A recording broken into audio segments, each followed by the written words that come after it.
একটা গাড়ি ধাক্কা লেগে খাবারের ভ্যান উল্টে সব খাবার রাস্তা পড়ে গেছে। খাবারের ভ্যান উল্টে সব খাবার রাস্তা পড়ে গেছে। সর্বনাশ।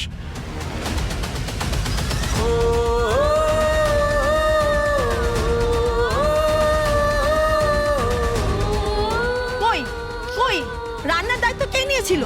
আপনি? লজ্জা করে না আপনার? পারবেন না যখন দায়িত্ব নিয়েছিলেন কেন? দিদি ওনাকে কিছু বলবেন না, যা বলার আমাকে বলুন। আপনি থামুন। খাবার যায়নি কেন? বিশ্বাস করুন, আমি তো খাবার 1 ঘন্টা আগেই পাঠিয়ে দিয়েছি। গাড়ির সঙ্গে ধাক্কা লেগে ভ্যান উল্টে সমস্ত খাবার রাস্তায় পড়ে গেছে। বাহ, দারুণ গল্প ফেঁদেছেন তো। ভ্যান উল্টে রাস্তায় খাবার পড়ে গেছে, এখন আমি আমার লোকজনকে কি খাওয়াবো? আমি এক্ষুনি আবার রান্না করে দিচ্ছি সব দিদি। আপনি এখন রান্না করবেন? দুপুরে খাবার কি আমি লোকজনকে রাতে খাওয়াবো? শুনুন, আমি আপনাকে 30,000 টাকা পেমেন্ট করেছি। 3 দিন সময় দিলাম। আপনি যদি আমাকে টাকাটা না পেমেন্ট করেন, আমি আপনার নামে পুলিশে কমপ্লেন করব। দিদি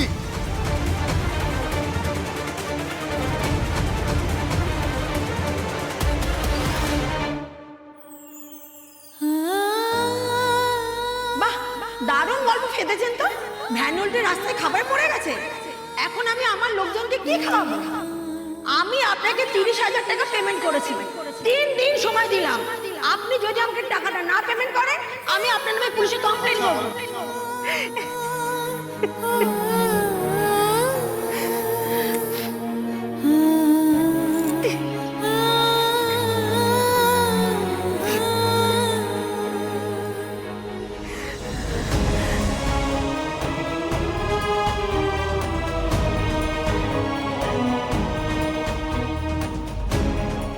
এসব কি হয়ে গেল ঠাকুর? আমি যে কেন বললাম বর্দিকে রান্নার কথাটা?